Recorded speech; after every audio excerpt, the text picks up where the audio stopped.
Thank you so much, Jay, for your warmth, for your words of leadership, for the kavod haTorah, the honor of Torah that you represent and articulated so well.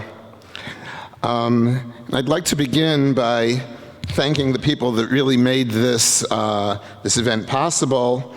A special thank you to Shari Herzagi, to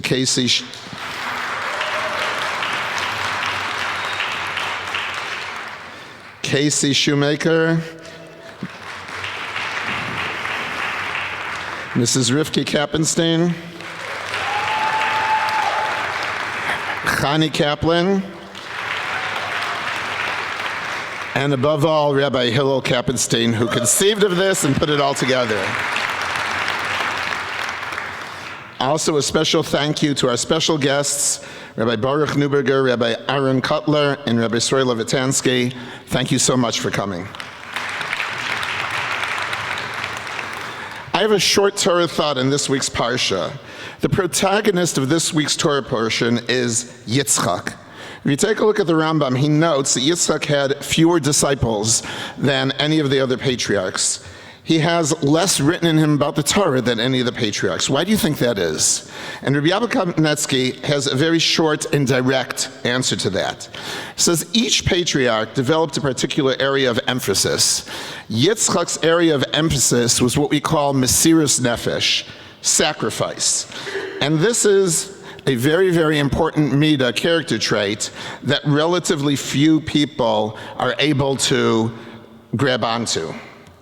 But I will say that through my experience in establishing and growing this kollel, I was privileged to meet and work with select groups who live and breathe Mesiras Nefesh. You saw many of them in the video. Individuals that took large swaths of time to interview and select a Rosh Kollel, and thank you for your kind words, Jay, and also to fundraise for the kollel initially and to this day. And more. Jay and Jeannie were always there for us with financial, moral, and community support. John and Susie Diamond helped us define and promote outreach aspect of the kollel. Mike and Chanita Weiss kept us focused on creating a Makam Torah in Columbus. Tuvia and Leah took a special personal interest in us and our families. And they were joined by the rabbis, Rabbi Stavsky, Rabbi Siener, Rabbi Rosenberg, who all provided, each in their own ways, forums for us to connect with the in-reach and outreach components of our community. There are many others who lifted us off the ground as well. Ira Notice took a special trip to Baltimore to make sure that the Chavei HaKollel that I had selected really fit for Columbus. I hope we did you well, Ira. Josh Greenberg set up home groups, not only in Columbus, but in Zanesville and in Lancaster. Some of the students of those home groups are sitting here tonight in the audience. Rick Barnett helped find apartments for all the Chavei HaKollel. And another group of Mosrei Nefesh, the original kollel scholars, which, as Don explained so well, underwent a number of sacrifices, picked themselves up to join a multifaceted program, totally experimental in nature. It really had not been tried in that many medium-sized communities. And it was insane hours initially with intensive study, community teaching, and outreach. And there's a third group of Balei Mesiras Nefesh that I'd like to focus on, and those are the leaders of yeshivos, where our kollel scholars have been educated. Leaders of my alma mater, Rav Weinberg and Rav Naftali Newberg, Zichronim Livracha, were incredible models of Mesiras Nefesh and taking responsibility for Jews everywhere.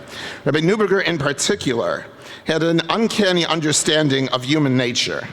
It was understanding for people coming from many different backgrounds, and his relationship with Jerome Schottenstein Olav Shalom, Frank Nudis Olav Shalom, and Lahavdil J. and others convinced him that our community's commitment to a kollel, coupled with the dedication of our Chavei HaKollel, would succeed.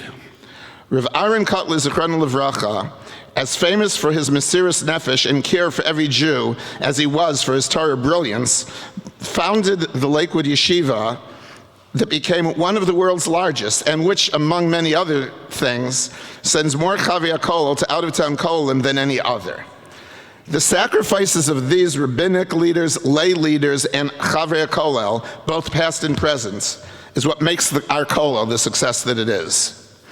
Today we are privileged to hear from the grandsons of two of these giants that I just mentioned.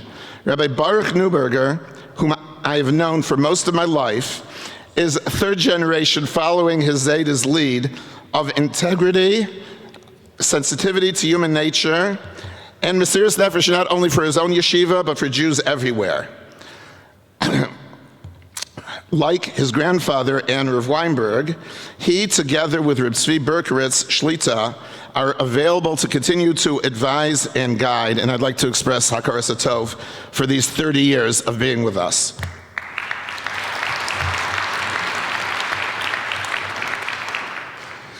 Rabbi Aaron Kotler, grandson of his namesake, shares these qualities of Rabbi Neuberger. I first met him about 20 years ago at a Siyam Shas, where he introduced himself to me, and he said, "We don't know each other, but I want you to know that we're here to help. We're here to help your kollel and every kollel." And not many years after that, I took him up on that. And he, together with his team of Rabbi Sroy Levitkansky, who's here tonight, Rabbi Moshe Katz, and others in Lakewood, have sent us several groups of rabbis, beginning with Rabbi Hillel Kappenstein and Rabbi Yeshua Greenspan, and who have joined our kollel and enhanced our community. Rabbi Neuberger and Rabbi Kotler will be sharing their thoughts about the past, present, and future of American Torah Jewry with the master moderator, Rabbi Hillel Kappenstein of Kolot fame. Without further ado, gentlemen, please join on the